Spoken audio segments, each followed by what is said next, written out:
നമ്മുടെ പ്രതിപക്ഷ നേതാവ് പിണറായി വിജയൻ ഇനി നിയമസഭയിലേക്ക് വരാതിരിക്കുന്നതാണ് നല്ലത്. കാരണം അത്ര കണ്ട് അപമാനിച്ചു വിട്ടിട്ടുണ്ട് അദ്ദേഹത്തിൻ്റെ ബദ്ധവൈരി, ഏറ്റവും അടുത്ത അനുയായിയും അല്ലെങ്കിൽ അടുത്ത സഹയാത്രികനും പിന്നീട് ബദ്ധവൈരിയുമായി മാറിയ നമ്മുടെ സാക്ഷാൽ അമ്പലപ്പുഴ ജി സുധാകരൻ. നിയമസഭയിലേക്ക് ജയിച്ച് വന്നപ്പോൾ മുതൽ ജി സുധാകരൻ നിയമസഭയിലേക്ക് വൻ ഭൂരിപക്ഷത്തിൽ ജയിച്ച് കയറിയപ്പോൾ മുതൽ പിണറായി വിജയൻ്റെ ശനിദശ തുടങ്ങിയതാണ്. തന്നെ ചെറ്റ എന്നൊക്കെ വിളിച്ച് അഭിസംബോധന ചെയ്ത പിണറായി വിജയനെ അന്നേ ജി സുധാകരൻ നോക്കിയിട്ടേക്കായിരുന്നു.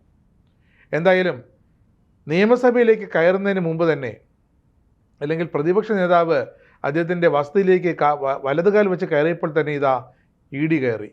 അത് ജി സുധാകരൻ്റെ ശാപമാണെന്നോ പ്രാക്കാണെന്നോ ഒന്നും പറയുന്നില്ല. പക്ഷേ ജി സുധാകരൻ അന്നേ പാർട്ടിയിൽ നിന്നും പുറത്തിറങ്ങി സ്വതന്ത്രനായി അമ്പലപ്പുഴയിൽ മത്സരിച്ചപ്പോഴേ മനസ്സിൽ കുറിച്ചിരുന്നു ഇയാളുടെ അന്ത്യം കണ്ടിട്ട് താൻ പോകുമെന്ന്, രാഷ്ട്രീയ അന്ത്യം.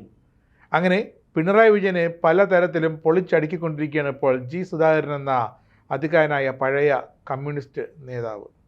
എന്താണ് പറയുന്നത്? പിണറായി വിജയൻ നിയമസഭയിലെ നനഞ്ഞ കോഴിയാണെന്ന്. നോക്കൂ, കഴിഞ്ഞ 10-15 വർഷമായിട്ട് ആരും ഇങ്ങനൊരു വാക്ക് ഉപയോഗിക്കാനുള്ള ധൈര്യം, പ്രതിപക്ഷം പോലും, അന്ന് പിണറായി വിജയൻ്റെ എതിരെ ഇരിക്കുന്ന പ്രതിപക്ഷത്തെ ബെഞ്ചിൽ പോലും ആരും അങ്ങനെ പറഞ്ഞിട്ടില്ല. മുഖ്യമന്ത്രിയുടെ പ്രസംഗത്തിന് മറുപടി പറയാൻ, വി ഡി സതീശന് മറുപടി നൽകാൻ പ്രതിപക്ഷത്തിന് പറ്റുന്നില്ലെന്നും ജി സുധാകരൻ കണക്കിന് കളിയാക്കിയിട്ടുണ്ട്. വി ഡി സതീശൻ്റെ പ്രസംഗത്തിന് ഓരോ വാക്കിന് മറുപടി നൽകാൻ പ്രതിപക്ഷത്തെ ഒരാൾക്കും കഴിയുന്നില്ലെന്നാണ് ജി സുധാകരൻ തുറന്നടിച്ചത്. അതിനൊപ്പമാണ് പറഞ്ഞത് പ്രതിപക്ഷ നേതാവ് പിണറായി വിജയൻ സഭയിലെത്തിയാൽ പിന്നെ നനഞ്ഞ കോഴിയാണെന്ന്. മറ്റൊരർത്ഥത്തിലല്ല, നനഞ്ഞ കോഴി നമുക്കറിയാലോ, അനങ്ങാതെ ഒരിടത്ത് ആ നനവ് തോരുന്നതൊരു മിണ്ടാതിരിക്കും. ഇടത്തോട്ടം കൊണ്ടെടുത്താൽ ഇടതുപക്ഷമാകില്ലെന്നും രാജ്യത്തെ കോൺഗ്രസിൻ്റെ ഊന്നുവടിയിൽ നിൽക്കുന്ന പാർട്ടിയാണ് CPM എന്നും ഓർക്കണമെന്നും ജി സുധാകരൻ അടുത്ത വെടികൂടി പൊട്ടിച്ചു. വി ഡി സതീശൻ എന്ന മുഖ്യമന്ത്രി സഭയിൽ കയറിയപ്പോൾ മറുപടി പറയാൻ ആരുണ്ട്? KN ബാലഗോപാലിന് സഭയിൽ മിണ്ടാട്ടമില്ല. തോമസ് ഐസക് ഉണ്ടായിരുന്നെങ്കിൽ എന്തെങ്കിലും ചോദിച്ചു വാങ്ങിയേനെ. പക്ഷേ സഭയിലെ പ്രതിപക്ഷത്തെ കണ്ട് തനിക്കിപ്പോൾ സങ്കടം തോന്നുകയാണ്. പറയാൻ അറിയാവുന്ന ഒരാളെങ്കിലും വേണ്ടേ? ശരിയല്ലെന്ന് പറയാൻ ഒരാളുമില്ല. സഭയിൽ പ്രതിപക്ഷത്തിൻ്റേത് ദയനീയ ചിത്രമാണ്. തൻ്റെ ഭാഗ്യത്തിലാണ് താൻ ഇടത് ബന്ധം വിട്ട് പുറത്തിറങ്ങിയതെന്നും അല്ലെങ്കിൽ താനും അതുപോലെ അവിടെ പോയി ഇരിക്കേണ്ടി വന്നതിനെന്നും സുധാകരൻ ഓർക്കുന്നു. എന്തായാലും CPM ഇന്ന് എവിടെയാണുള്ളതെന്ന ചോദ്യത്തിന് ആര് മറുപടി നൽകും? കേരളത്തിൻ്റെ പുറത്ത് CPM എഴുന്നേറ്റ് നിൽക്കുന്ന കോൺഗ്രസിൻ്റെ പിടലിയിൽ ചവിട്ടിയുന്നുകൊണ്ടാണ്. CPMൻ്റെ ക്രെഡിബിലിറ്റി മൊത്തത്തിൽ നഷ്ടപ്പെട്ടു. ഇന്ത്യ മുന്നണിയിൽ മറ്റ് ഘടകകക്ഷികളെ ചതിച്ചവരാണ് ഈ CPM. DMKയെ തൊട്ടടുത്ത സംസ്ഥാനത്ത് ചതിച്ച് കാല് വാരിക്കുഴിയിലിട്ടിട്ടാണ് അവർ ഭരണത്തിലേറിയത്. മുഖ്യമന്ത്രി വിജയിനൊപ്പം മന്ത്രിസഭയിൽ അംഗമായ കോൺഗ്രസ് കാണിച്ചത് നെറുകേട് തന്നെയാണ്.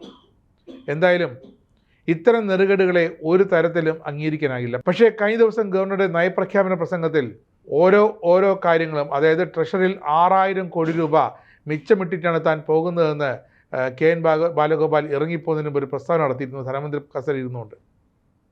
നിങ്ങൾ എന്താണ് ഈ കാണിക്കുന്നത്? അങ്ങനെ പൊളിച്ചടുക്കി വി ഡി സതീശൻ സഭയ്ക്കുള്ളിൽ.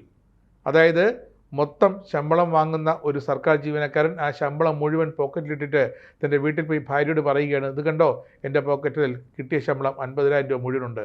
പക്ഷേ പുറത്ത് പത്രക്കാരനുണ്ട്, ഇലക്ട്രിസിറ്റി ബിൽ അടയ്ക്കാനുണ്ട്, മീൻ വാങ്ങുന്നതിനുണ്ട്, പലചരക്കടയിൽ പണം കൊടുക്കാനുണ്ട്. ഇതൊന്നും കൊടുക്കാതെ ട്രഷറിയിൽ പണം ഇട്ടിട്ട് ഇതാ ഞങ്ങൾ മിച്ചമിട്ടിട്ട് പോകുന്നു എന്നൊരു ജനത്തെ തെറ്റിദ്ധരിപ്പിച്ച KN ബാലഗോപാലിന് കണക്കിന് കൊടുത്തിരുന്നു വി ഡി സതീശൻ. അതുകൊണ്ട് തന്നെയാണ് പറഞ്ഞത്, വി ഡി സതീശൻ്റെ ആ കണക്കിന് കൊടുത്ത പ്രഹരത്തിന് ഒരു കമാന്നൊരു മറുപടി നൽകാൻ പോലും KN ബാലഗോപാലിനായില്ല. ജി സുധാകരൻ നനഞ്ഞ കോഴിയെന്ന് വിശേഷിപ്പിച്ച പിണറായി വിജയൻ ആകപ്പാടെ പറഞ്ഞത് ഇതൊക്കെ ഫാക്ട് ചെക്ക് ചെയ്ത് നോക്കണമായിരുന്നു എന്നാണ്. അടുത്തിടെ ഇതാ ബാലഗോപാൽ പിന്നീട് തൊട്ട് പിന്നാലെ പറഞ്ഞു ഇതൊക്കെ AI കൊണ്ടുണ്ടാക്കിയ റിപ്പോർട്ടാണ്. എന്ത് മണ്ടത്തരമാണ്! ഒരു സംസ്ഥാനത്തിൻ്റെ ധനകാര്യ കണക്കുകൾ മൊത്തം AI ഏൽപ്പിച്ചു കഴിഞ്ഞാൽ അതിൻ്റെ അർത്ഥം ഈ കണക്കുകളെല്ലാം ഇൻ്റർനെറ്റിൽ സുലഭമാണെന്നല്ലേ?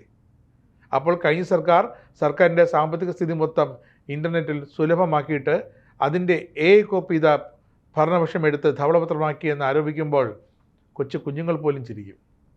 എന്തായാലും ജി സുധാകരൻ തുടങ്ങിയിട്ടേ ഉള്ളൂ എന്നാണ് കരുതുന്നത്. പ്രതിപക്ഷത്തിൻ്റെ മൂർച്ചയേറിയ നാവാകേണ്ടിയിരുന്ന ജി സുധാകരൻ എന്ന പഴയ കമ്മ്യൂണിസ്റ്റ് സിംഹം ഇതാ രണ്ടും കൽപ്പിച്ചാണ് പാർട്ടി വിട്ടിറങ്ങിയത്. രണ്ടും കൽപ്പിച്ച് തന്നെയാണ് സ്വതന്ത്ര MLA ആയി UDFിൻ്റെ പിന്തുണയോടെ അമ്പലപ്പുഴയിൽ നിന്ന് മത്സരിച്ച് ജയിച്ചതും. ഇപ്പോഴും അദ്ദേഹം പറയുന്നത് താൻ UDFിൻ്റെ MLA അല്ല, സ്വതന്ത്ര MLA ആണ്, UDFിനെ താൻ പിന്തുണച്ചു എന്നേ ഉള്ളൂ. അതുകൊണ്ട് തന്നെ തനിക്ക് എന്തും പറയാം, ഏത് സത്യവും ഏത് അർദ്ധരാത്രിയും പിണറായി വിജയനെതിരെ CPMനെതിരെ തുറന്നു പറയാനുള്ള ചങ്കുറപ്പുണ്ട്, മനക്കരുത്തുണ്ട്. താനത് പറഞ്ഞിരിക്കും, തൻ്റെ നാവിന് ബലമുണ്ട്, താൻ നനഞ്ഞ കോഴിയല്ല, നനഞ്ഞ പടക്കവുമല്ല എന്ന് പ്രതിപക്ഷം ഓർക്കണമെന്ന് G. സുധാകരൻ വീണ്ടും മുന്നറിയിപ്പ് നൽകുന്നു. എന്തായാലും ഇനി നിയമസഭ സമ്മേളനം അങ്ങ് മുൻപോട്ട് പുരോഗമിക്കുമ്പോൾ, ബജറ്റിനോട് അടുക്കുമ്പോഴൊക്കെ G. സുധാകരൻ്റെ നാവിൻ്റെ പ്രഹരം കണക്കിനേറ്റുവാങ്ങാൻ തയ്യാറെടുക്കേണ്ടി വരും പിണറായി വിജയനും KN ബാലഗോപാലിനുമൊക്കെ.